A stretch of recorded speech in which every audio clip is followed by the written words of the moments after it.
The hotel had not changed in the way old things refuse to admit they are aging. Its white paint had softened into a tired cream. The edges of the wooden railings worn smooth by decades of hands that no longer remembered touching them. The porch sagged slightly toward the ocean, as if it too had grown curious about the horizon. Inside, the floors still creaked with a deliberate patience. The scent, salt, varnish, something faintly sweet like old paper, hung in the air as though time itself had settled there and chosen not to leave. Margaret Ellison arrived first. She stood just inside the doorway, one hand resting on the brass handle of her suitcase, listening. The ocean was there, of course. It always was. A low, steady breath, like something sleeping beneath the surface of everything. She had imagined this moment differently. In her mind, there had been laughter already, voices overlapping, arms outstretched, the ease of recognition. Instead, there was only the faint ticking of a clock behind the reception desk and the soft murmur of the sea beyond the windows. "Checking in?" a voice asked. Margaret turned. The woman behind the desk was older than she had expected, though perhaps not by much. Her silver hair was tied back loosely, and her eyes had the peculiar stillness of someone who noticed more than she spoke. "Yes," Margaret said. "Ellison." "Margaret." The woman nodded as if she had been expecting her. "Room 214. Ocean facing." Margaret hesitated. "Of course it is," she murmured. The woman slid the key across the desk. "You'll find," she said gently, "the ocean has a way of remembering." Margaret offered a polite smile, but something in her chest tightened. "I suppose it does." She took the key and walked down the corridor. Each step echoed just slightly too long. By late afternoon, the hotel had begun to fill with ghosts who still believed themselves to be living. Daniel Mercer arrived with less hesitation. He pushed through the front door as though it might resist him, his presence filling the space in a way that was both familiar and faintly strained.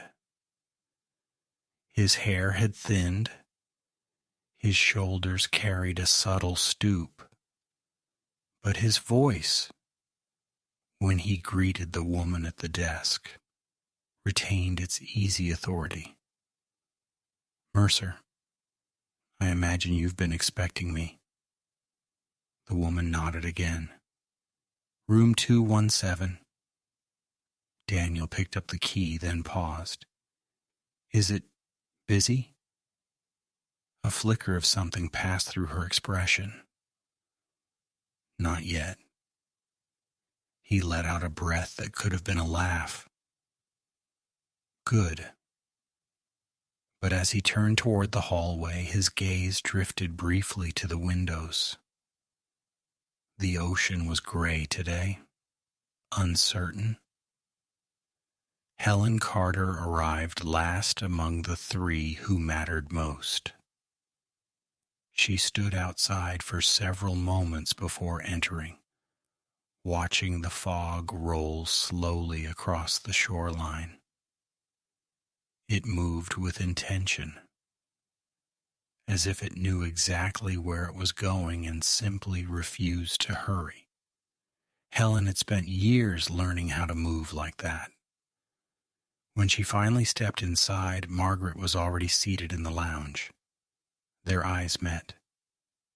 For a moment, time hesitated. Then Margaret stood. Helen. Margaret. They embraced, gently, carefully, as though both were aware that something fragile lay just beneath the surface of the gesture. You look, Margaret began. Helen smiled faintly. So do you. They both laughed, but the sound did not quite settle. Daniel? Helen asked. Upstairs, I think. Helen nodded. I passed him in the hallway. He didn't see me. Margaret tilted her head slightly. Or pretended not to. Another pause. Outside, the waves continued their steady rhythm. Dinner that evening was warm, almost convincingly so. The dining room glowed with amber light, the windows reflecting more of the interior than the ocean beyond. The group, what remained of it, had gathered around a long wooden table that bore the marks of countless similar evenings. There were 12 of them, 12 names that had once been spoken together as though they were inseparable. Now each name carried its own weight. Margaret Allison had once dreamed of becoming a painter. She had traded that dream for stability, for a marriage that had lasted politely, but not passionately. She carried a quiet grief for something she had never fully allowed herself to pursue. Daniel Mercer had built a career in law, his reputation solid, his success undeniable. Yet he lived alone now, his relationships having dissolved one by one under the pressure of something he could never quite name. Helen Carter had written a single novel in her 30s that had received modest praise. She had not written another. The silence that followed had become its own kind of identity. Around them sat the others. Thomas Green, once effortlessly charismatic, now diminished by illness he rarely discussed. Linda Shaw, whose laughter came too quickly, as if rehearsed. Robert Hale, a former athlete who walked with a slight limp, he dismissed as nothing. Eleanor Price, who observed more than she spoke. James Whittaker, who had aged into a version of himself that seemed perpetually uncertain. Carolyn Briggs, who avoided eye contact whenever certain names were mentioned. Peter Lang, whose easy humor masked a persistent restlessness. Susan Doyle, who seemed perpetually on the verge of saying something she never quite said. And Mrs. Alvarez, the hotel's longtime caretaker, who moved quietly among them, her presence almost interpretive. They spoke of harmless things at first, careers, children, cities they had lived in and left behind. But the past was there, hovering just beyond the edge of conversation. It entered in fragments. Do you remember that summer when I still think about... And then just as quickly it retreated, like a tide that refused to fully come in. It was Daniel who first noticed the silence. Not the absence of sound, but the presence of something else. They had moved into the lounge after dinner, drinks in hand, the room dimly lit by lamps that cast long, uneven shadows across the floor. Margaret was speaking something about a gallery she had visited but her voice seemed to falter mid-sentence. Not stop. Just thin, as though the air itself had shifted. Helen turned her head toward the windows. Did anyone else hear that? Hear what? Thomas asked. Helen hesitated. I thought someone was outside. They all listened. There was only the ocean. But for a brief moment, just long enough to register, not long enough to confirm, it had sounded like something else. A voice. Or perhaps the memory of one. Margaret set her glass down. That's ridiculous, she said softly. But she did not sound convinced. Mrs. Alvarez appeared in the doorway.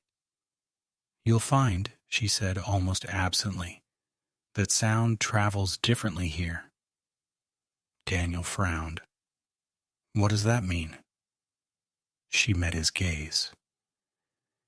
It means, she replied, that not everything stays where it belongs. No one laughed. Later that night, Margaret stood alone at her window.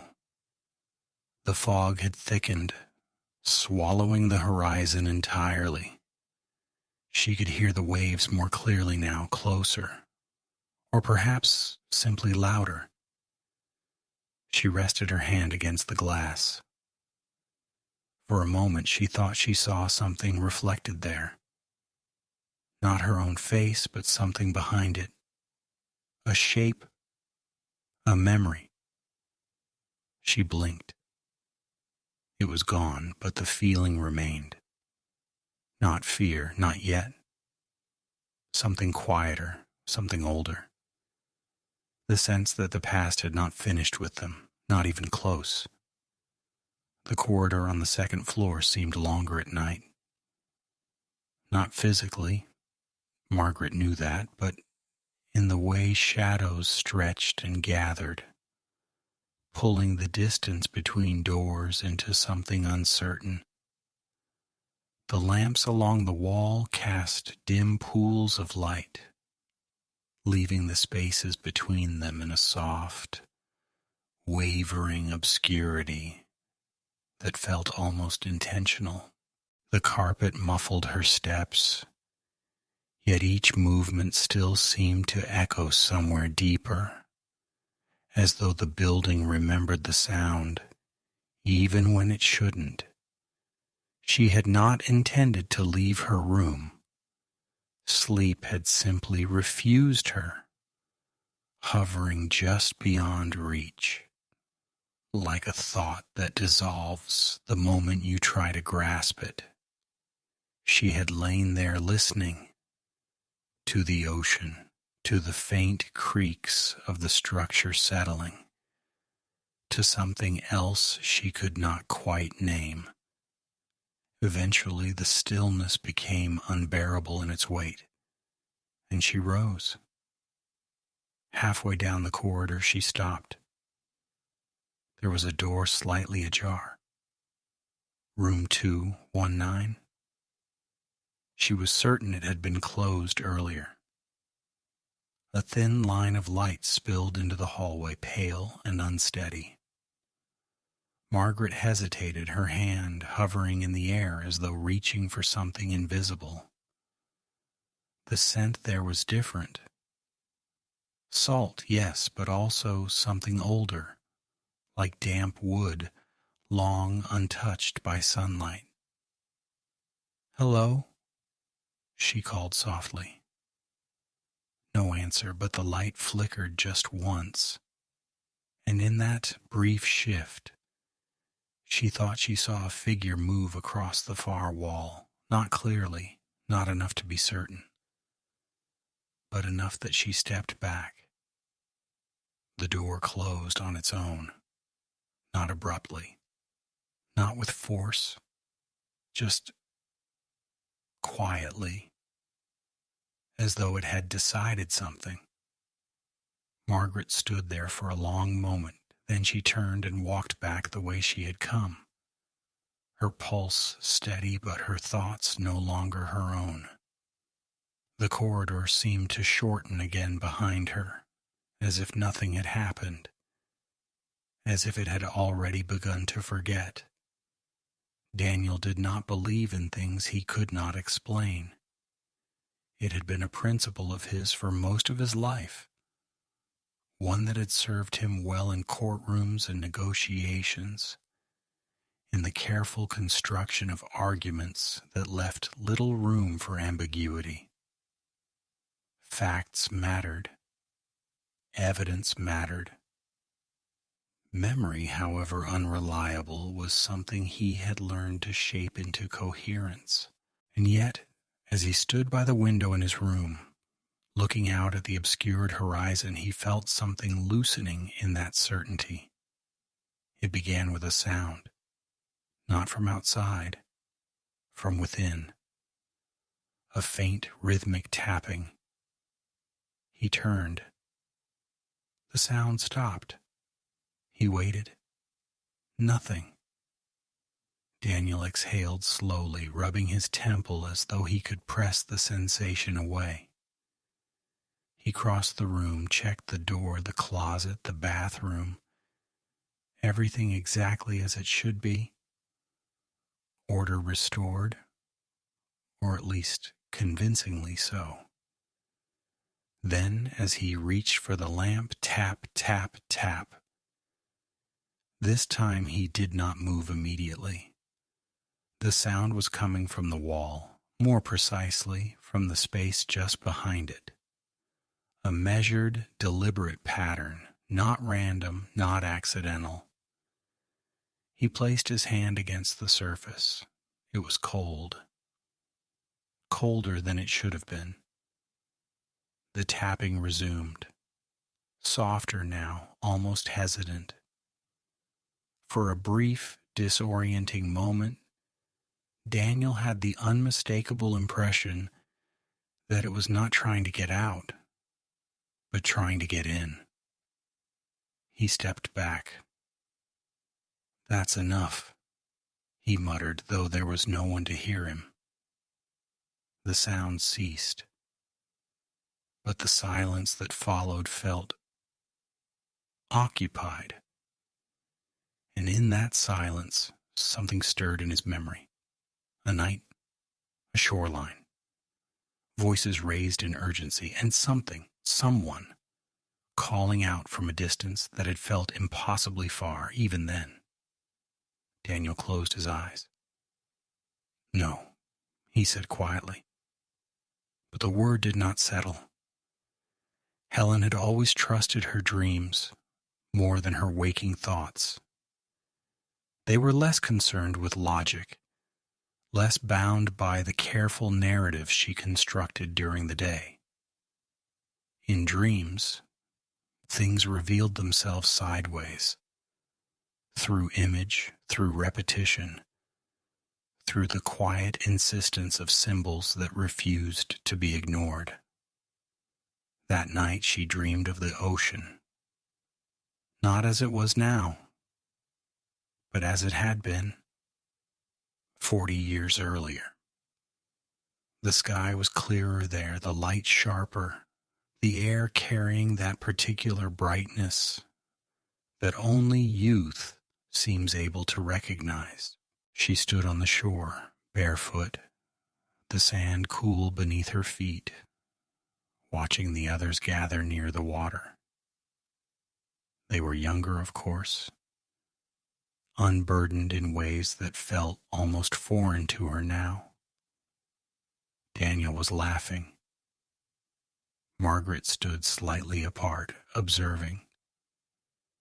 And there, just at the edge of the frame of the dream, was someone else, indistinct, blurred, yet central. Helen tried to focus. The figure turned. For a moment the face came into view, and Helen felt her chest tighten, because she recognized it. Not clearly, not completely, but enough. enough to know that this was the part she had spent years not remembering. The dream shifted, the light dimmed. The sound of the waves grew louder, more insistent, as though the ocean itself were trying to speak. The figure stepped backward toward the water, not stumbling, not forced, simply moving as though drawn by something inevitable. Helen opened her mouth to call out, but no sound came. The others did not move, or perhaps they could not. The figure disappeared into the surf, and the ocean closed over it without resistance. Helen woke with a sharp intake of breath. The room was dark, but the sound of the waves, it was louder now, closer, as if the distance between then and now had narrowed just slightly during the night. She sat up slowly, her hands trembling in a way she could not quite explain. "I remember," she whispered. But even as she said it, she knew she only remembered enough. Morning arrived reluctantly. The fog lingered, pressing softly against the windows, diffusing the light into something pale and uncertain. The dining room felt smaller in it, the walls drawing inward, the space between the table and the outside world reduced to a thin, shifting veil. One by one they gathered again, polite, composed, slightly quieter than before. Margaret noticed it first, the way conversation hesitated before beginning, as though each person were measuring their words more carefully than the night before. Daniel poured his coffee with deliberate precision, his gaze fixed on the cup as if it required more attention than it did. Helen said very little. She watched, listened, waited. Thomas coughed intermittently, dismissing concern with a wave of his hand that felt increasingly rehearsed. Linda laughed, too brightly, too quickly, filling spaces that no one else seemed willing to occupy. "Strange place," Peter remarked at one point, glancing toward the windows. "In what way?" Eleanor asked. He shrugged. "Feels like it holds on to things." A pause. Susan looked down at her plate. "Maybe that's the point," she said softly. No one responded, but several of them shifted in their seats, as though something unspoken had just moved among them, brushing lightly against the surface of the moment. Outside, the ocean continued its steady rhythm, unchanged, indifferent, or perhaps simply patient. Mrs. Alvarez appeared briefly, setting down a plate no one remembered ordering. "Eat," she said gently. "You'll need your strength." "For what?" Robert asked, attempting a smile. She met his gaze. "For remembering." And then she was gone. The plate remained, untouched. It began with something small. It always did. A name almost spoken, then withheld. They had moved from the dining room to the veranda, where the fog had lifted just enough to reveal the restless gray of the ocean. The air carried a chill that settled into their clothes, their skin, their bones. It made everything feel more immediate, and at the same time more distant. "Do you remember the bonfire?" James asked, leaning back in his chair. A few of them nodded. Margaret did not. "Yes," Linda said quickly. Of course, that last night. The phrase lingered. That last night. Helen's fingers tightened slightly around her cup. There were 12 of us, Peter added. Silence just a fraction too long. Eleanor spoke carefully. There were more than 12. No one looked at her, but everyone heard it. Daniel shifted. That's not right, he said. We've always been. He stopped. The sentence refused to finish, because somewhere, beneath the years of certainty, something had begun to loosen. Thomas cleared his throat. We're misremembering, he said. That happens. But his voice lacked conviction. Margaret looked out toward the water. There was someone else, she said quietly. This time no one interrupted. The ocean seemed to lean closer, listening. And we never talk about them, Susan whispered. The name hovered there, unspoken, but present, as though saying it aloud might change something irrevocably, or confirm what they had spent decades avoiding. It was Carolyn who found it. Or perhaps it found her. She had returned to her room after breakfast, unsettled in a way she could not articulate. The air inside felt heavier than it had the night before, as though the walls themselves had absorbed something from their conversations.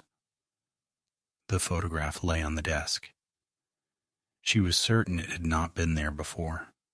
A simple print, faded at the edges. She approached slowly. 12 figures stood on the beach, young, sunlit, caught in a moment that seemed almost impossibly distant now. Carolyn felt a brief flicker of relief. There it is, she thought. Proof. 12. Then her breath caught. Because she was wrong, there were 13.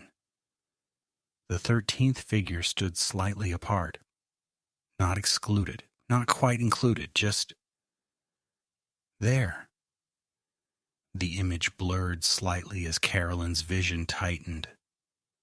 No, she murmured. She picked up the photograph, her hands trembling. The others were clear, recognizable, but the 13th face, it resisted. Each time she tried to focus, it seemed to shift, as though memory itself refused to settle on a single version. And yet the presence of that figure was undeniable, anchored in the composition with a quiet certainty that defied explanation. A shadow passed across the surface of the image. Carolyn looked up. No one was there. When she looked back down, the 13th figure seemed closer. Not physically, not exactly, but nearer in some way that bypassed logic entirely, as though the photograph was not capturing the past, but allowing it to move. Carolyn dropped it. The sound against the wooden floor was sharper than it should have been. She stepped back, her pulse rising, her thoughts scattering in directions she could not follow.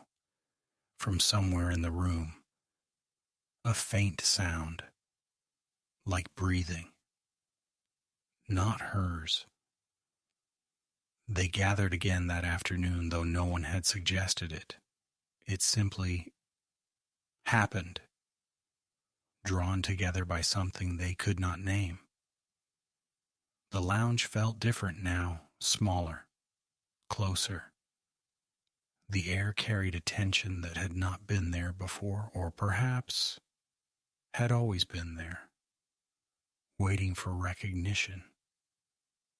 Outside, the tide was higher, the waves striking the shore with a more insistent rhythm.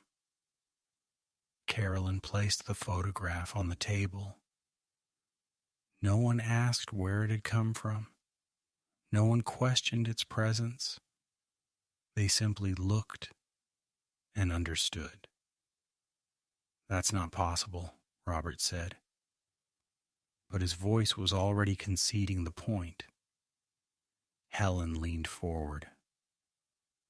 "There were 13 of us." This time it was not a question. Margaret closed her eyes briefly. "I remember a voice," she said. "Not clearly, just there." Daniel shook his head. "No, we would have known." "Would we?" Eleanor asked quietly. The room shifted, not physically, but in the way perception rearranges itself when something fundamental begins to break. Peter rubbed his hands together. "This is ridiculous," he said. "We're letting—" "Say their name," Susan interrupted. The words landed heavily. No one moved. No one spoke. Because they realized they could not. Not because they refused, but because the name itself seemed to exist just beyond reach, like a word on the tip of the tongue that dissolves the moment you try to grasp it. Helen felt it then. A pressure, not external, internal, as though the memory was there, fully formed, pressing against something fragile inside her. "We didn't forget," she said slowly. "We were made to." The ocean struck the shore, harder, closer, as if in agreement. That evening the fog did not return. The sky opened, revealing a dim, fading light that stretched across the surface of the water like something unfinished. It was the kind of light that lingered just long enough to make you believe it might stay, before slipping quietly into darkness. They walked to the beach together. Not all at once, not in formation, but drawn by the same silent impulse. The sand was cold beneath their feet, the air sharper now, carrying the scent of salt and something older, something that had waited. Margaret stopped first. "This is where it happened."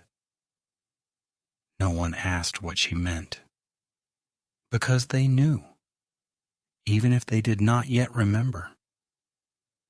Daniel stepped closer to the water.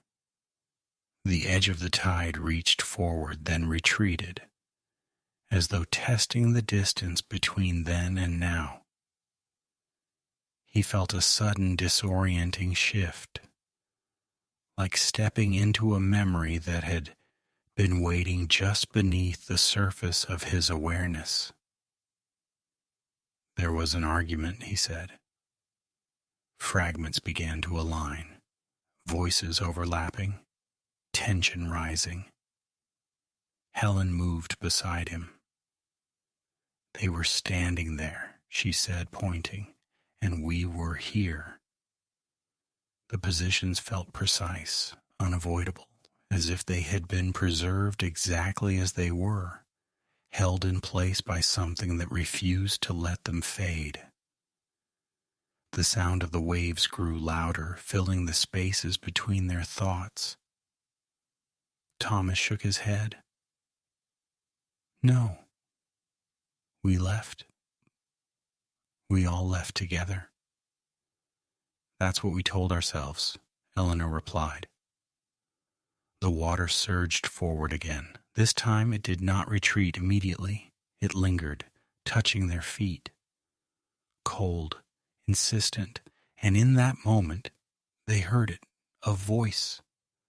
Not from the past, not entirely, but from somewhere that existed between memory and presence. Close, too close. Why didn't you stay? The words were soft, almost lost in the sound of the ocean, but unmistakable. Margaret's breath caught. Helen turned sharply. Daniel stepped back. Because now, they understood. Not everything had been taken by the water. Some things had been left behind, waiting. They did not leave the shore. Even as the light faded, even as the air grew colder, they remained where they stood, anchored not by choice, but by the quiet inevitability of what was unfolding. The ocean no longer felt distant. It pressed against them, its rhythm syncing with something deeper, something internal.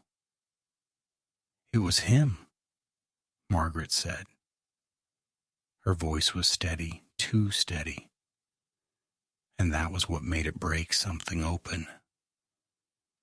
Daniel turned toward her. Him who? But even as he asked, he felt the answer forming. Not in words, in recognition. Margaret looked at the others, one by one, as if asking permission, as if confirming they were ready to see what had always been there. Andrew, she said. The name landed differently than the silence that had preceded it. Not louder, but heavier, as though it had been waiting for space.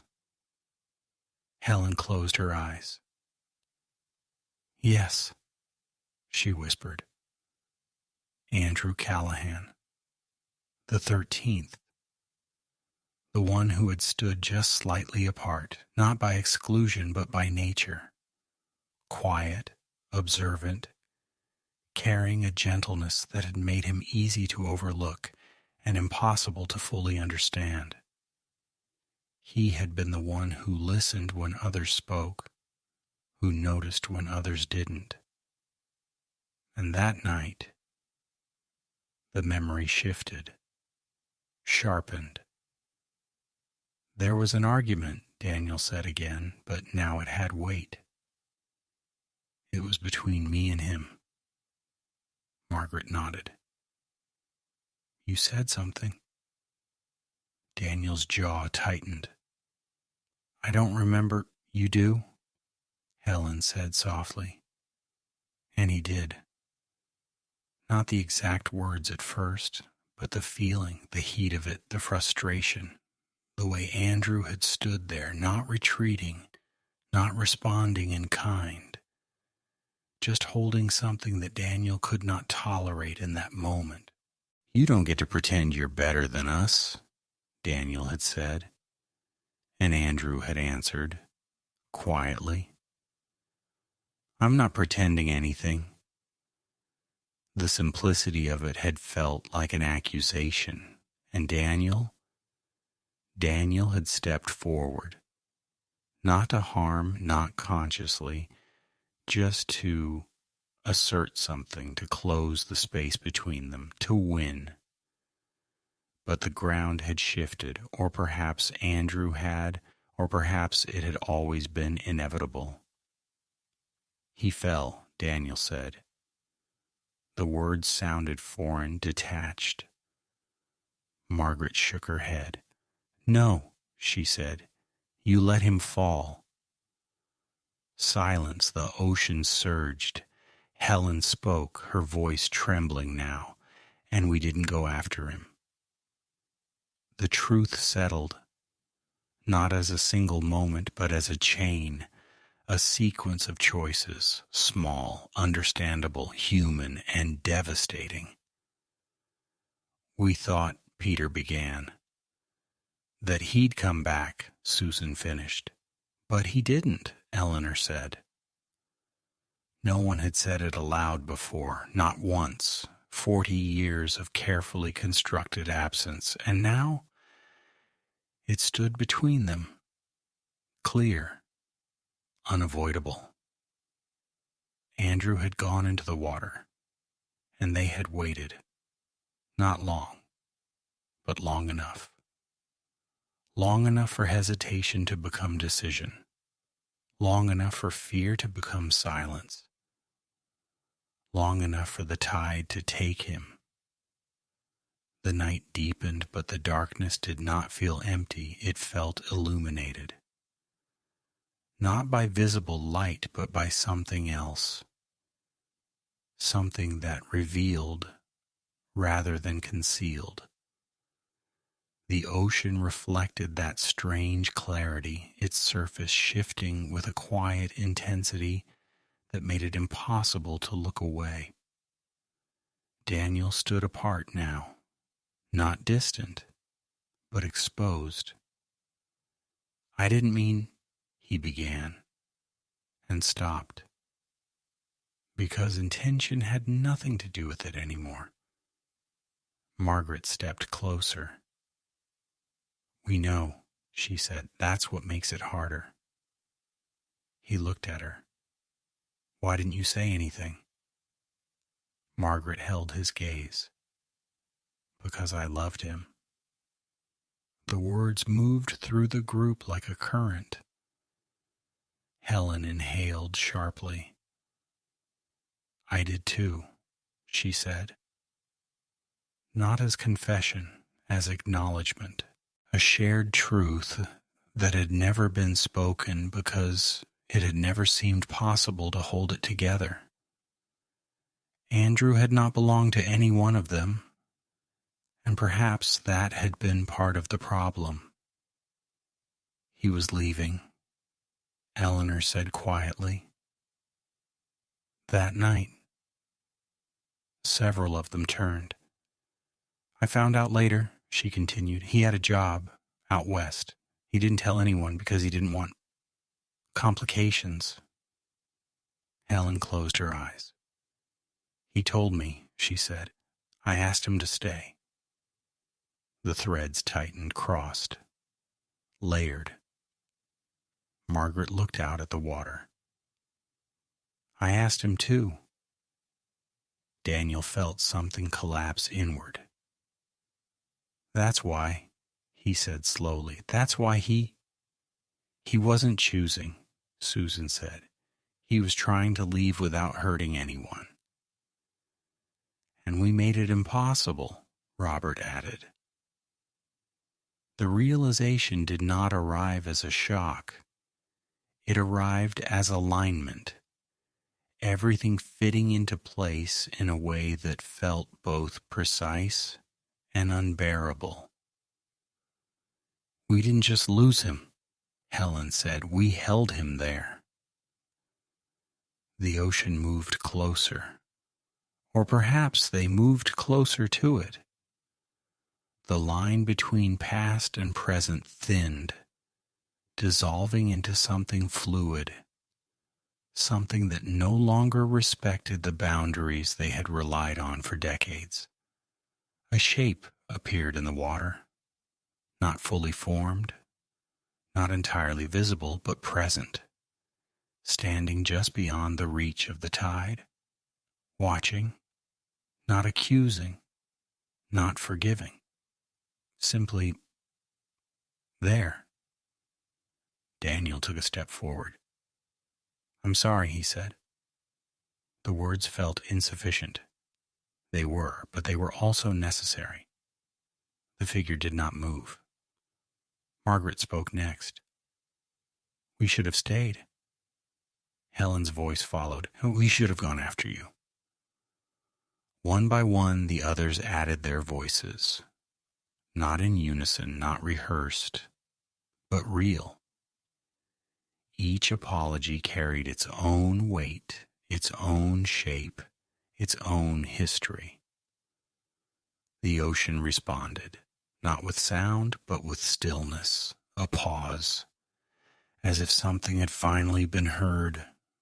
Morning came quietly, the kind of quiet that doesn't erase what came before, but settles around it, giving it space to exist without resistance.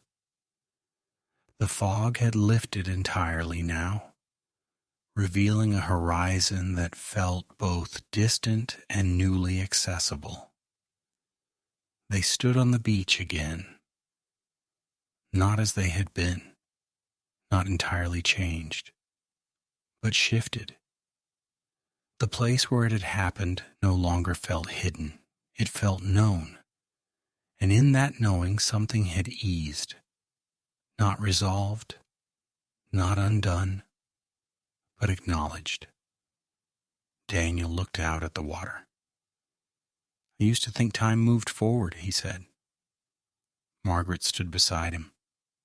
"It does," she replied, "but it also waits."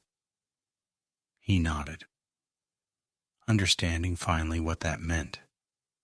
Some moments do not pass, they remain, held in places like this, in people like them, in choices that ripple outward long after they are made. Helen stepped closer to the edge of the tide.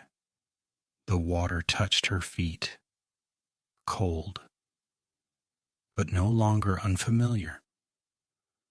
"We remember you," she said. The words were simple, but complete. The ocean moved, not toward them, not away, just moving, as it always had, as it always would.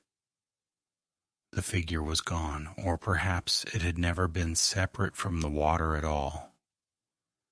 Behind them the hotel stood in the morning light, no less worn, no less aged, but lighter somehow, as if something it had been holding had finally been released. They would leave soon, return to their lives, to the versions of themselves shaped by everything that had come before, but not unchanged, never unchanged. Margaret took one last look at the horizon.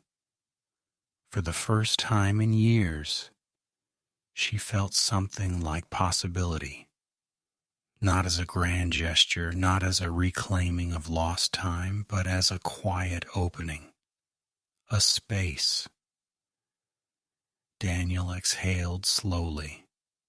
Helen closed her eyes, and the tide that had waited, finally began to recede.